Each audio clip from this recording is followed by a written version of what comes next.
Over Father's Day weekend, the NASCAR Cup Series will make its first trip in the modern era to the Hawkeye State at Iowa Speedway. Just about 40 minutes east of the state capital, the racetrack just outside of Newton has long been eyed as a potential site to host a Cup Series race weekend. This goal was finally realized late last year when it was announced that Iowa would indeed get a spot on the schedule. Today we'll dive into the lead up to this landmark event for the state, previous racing at the track, and the on-track product we can expect come Sunday night. This is the Rebirth of Iowa Speedway. And his name is John C.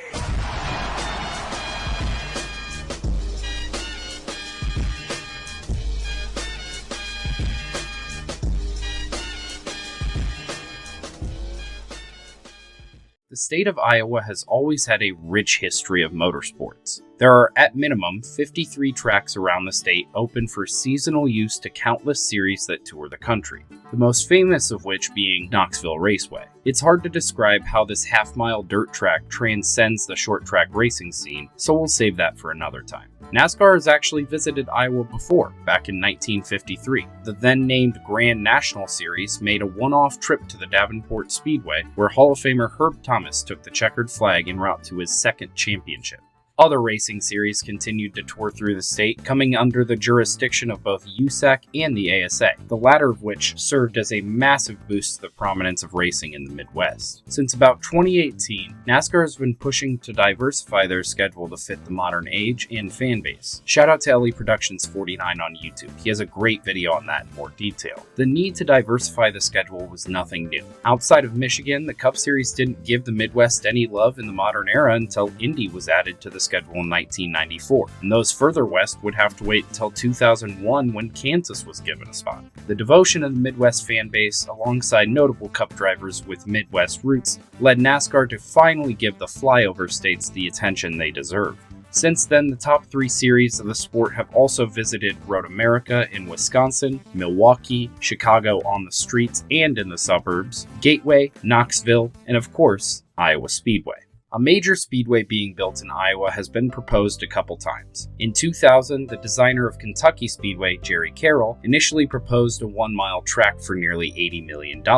By 2001, he had abandoned Iowa, seeing bluer pastures in Kentucky. So California businessman Jerry Lowry tried his hand, but opposition from the locals mixed with Lowry's unproven record of success led to him dumping the project on Larry Clement and his family. Later that year, Clement claimed he had up to $10 million from anonymous private investors, but Vision Iowa, a state financial growth program, rejected the remaining $20 million needed to kickstart the project. Ultimately, though, in 2003, the Newton City Council approved the $30 million 7/8 of a mile layout that we now see today. The track's proximity to the nearby interstate and airport would prove friendly to executives, fans, and race teams alike. It would also serve as a huge economic lifeline for the nearby town, which had just suffered the local Maytag factory closing. In June of 2003, Cup driver Rusty Wallace was named as main designer of the project, one of the first instances of drivers actually having significant influence in the design of a major racetrack. Wallace's experience on Midwest short tracks would later prove invaluable to the design and development of the track's character and features. After a little over 2 years of construction, Iowa Speedway was finally opened to the public as scheduled on September 15, 2006. The proposed track length would remain the same, with the corners having 12 degrees of banking at the bottom and 14 degrees at the top, giving drivers multiple options of lane choice while racing at high speeds down slightly longer straightaways than Richmond. The track hosted its first IndyCar race in 2007 and also held Truck and Xfinity NASCAR races from 2009 to 2019.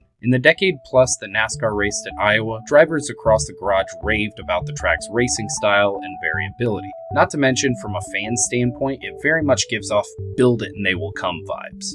In 2009, the Xfinity, then nationwide series, would make its maiden voyage to the facility with a resounding turnout. I was actually at this race, so I can attest. It being my first in-person race ever, the fan experience lived up to the hype. There were early racing simulators, driver meet and greets, and merch haulers for days. Despite a record-setting 12 cautions, the race itself would prove to be a success, with side-by-side and multi-groove racing happening all day. A young up-and-coming Brad Keselowski would take home the win that day after a spirited battle with rival Kyle Busch, much to the frustration of 10-year-old me. This would go on to be the first of Keselowski's 3 wins at the track, tied for the most with Ricky Stenhouse Jr. Many current Cup drivers have found success here as well, with 14 of the 34 full-time drivers this year getting a win in either Xfinity, Trucks, or ARCA at Iowa. Not to mention Ricky Stenhouse Jr., William Byron, and Ryan Preece all got their first Xfinity wins here, while defending Cup champion Ryan Blaney got his first Truck Series win at the track.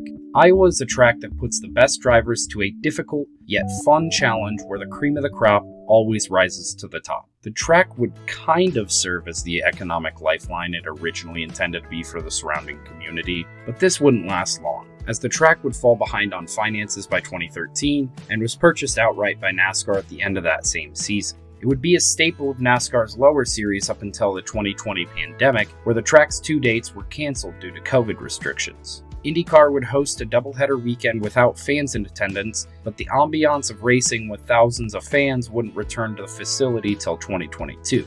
IndyCar's past 2 trips have been commercial successes, providing big-name concerts pre- and post-race to entice newer fans to the sport. An estimated 85,000 people attended the 2023 race weekend, with an estimated 1.2 million tuning in from home over the same time.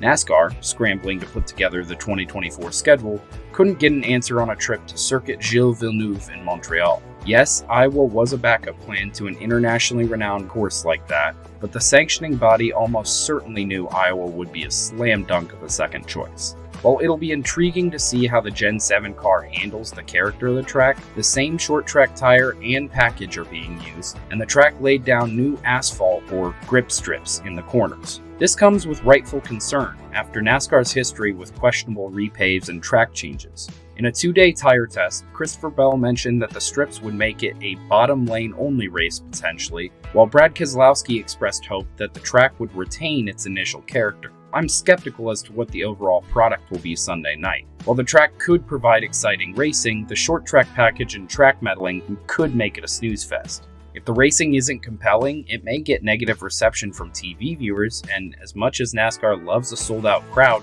the knee always bends to the network overlords. That being said, I think it easily earns a trip back on the schedule next year. It's rare these days to see the sanctioning body ditch a venue after only one try. Not to mention that sellout will look fantastic under the lights. NASCAR does have a history of sticking with new tracks for 2 to 3 years minimum before ditching, however. While this race weekend selling out very quickly will help its case, and NASCAR rewards that in the short term, the long-term TV ratings and the on-track product will be what determines Iowa's future. Ultimately, this race is a testament to not only the people who worked so hard for years to get it off the ground, but also the state's entire population for supporting sports as a whole throughout its history. If the racing is anything like we've seen at other short tracks this year, passing will be hard, tires will be king on restarts, and track position will be key. Hopefully the racing, combined with NBC's first race of coverage, will give Iowa enough of a ratings boost to vault it on the schedule for years to come. The state shows out for all sporting events out of passion,